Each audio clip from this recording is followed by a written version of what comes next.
Hello বন্ধুরা, তোমরা সকলে কেমন আছো? আশা করি তোমরা সকলে খুব ভালো আছো। আমিও খুব ভালো আছি। আজ হলো শনিবারের একটা নতুন ব্লগে জয়েস লাইফস্টাইলে তোমাদের সকলকে স্বাগত জানিয়ে এখন বাজে সকাল 5টা, 4টার দিকে ওঠা হয়েছে। মায়ের বাড়ি থেকে ব্লগটা স্টার্ট করছি। এখন থেকে তোমাদেরকে সঙ্গে নিয়ে ব্লগটা স্টার্ট করছি। মা খুবই অসুস্থ, মানে অবস্থা একদমই খারাপ, ওই কারণে আসা যাওয়া করতে হচ্ছে। আর কালকে ছেলেকে এখানে নামিয়ে নিয়েছিলাম, শনি রবিবার আর হলো এখানে থাকবো, কালকে ওকে নিয়ে চলে যাবো। আর দেখো এক্ষুনি স্নান করে আসলাম, আর কাল একাদশী করেছিলাম, এখন পালন করব। তো চলো আমি পুজো দিয়ে নিই তাড়াতাড়ি করে। আজকে না 5টা 17-র মধ্যে হলো পারণ ছিল, ওই জন্য 4টের দিকে উঠতে হয়েছে। আর বাড়ি তো যেতেই পারিনি, আর মার অবস্থা খুবই খারাপ। হয়তো বাড়ি যাচ্ছি, বোন কান্নাকাটি করছে, এরকম অবস্থা।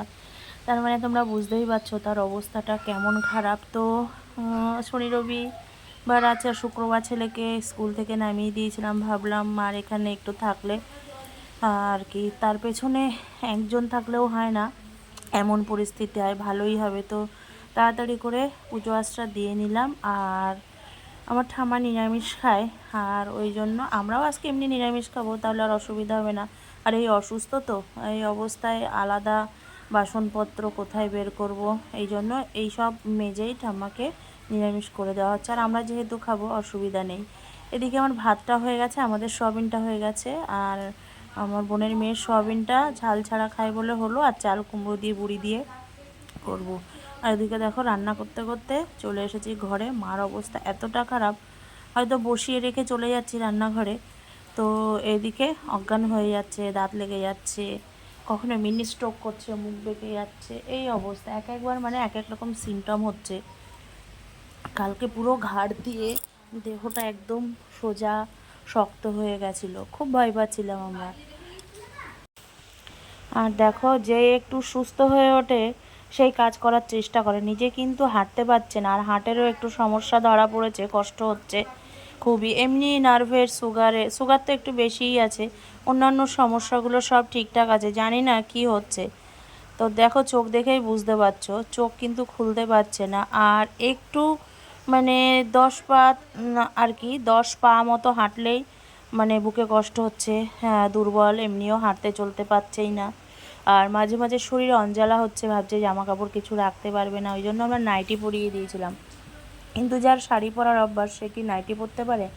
আর মা ছোটোবেলা থেকেই দেখে আসছি রাধা গোবিন্দকে সেবা করে। আর আমার বাবু তো বৃন্দাবনে থাকে, বলছে তোমার রাধা গোবিন্দ তোমাকে কিচ্ছু করবে না, তুমি যেহেতু তার বড় ভক্ত। দেখো শরীর কিন্তু খুবই অসুস্থ, মাঝে মাঝে ভুলে যাচ্ছে, মনে কিছুই করতে পারছে না, মাঝে মাঝে চুপচাপ বসে থাকছে, তারপরে অনেক কষ্ট করে মনে করার চেষ্টা করছে।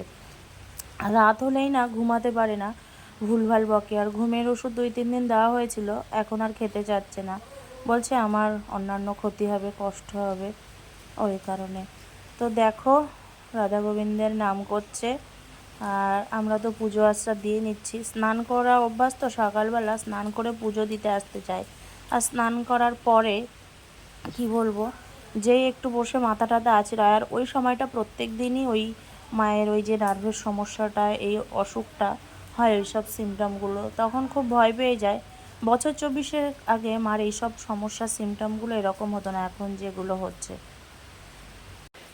তো আমাদের তো মন মেজাজ একদম ভালো নেই, তবুও অনেক দিন পরে ব্লগটা স্টার্ট করলাম তোমাদের সঙ্গে। তো চলো আজকের ব্লগটা এই পর্যন্ত। আমার ব্লগটি ভালো লাগলে তোমরা সকলে লাইক, কমেন্ট, শেয়ার, সাবস্ক্রাইব করে দিও।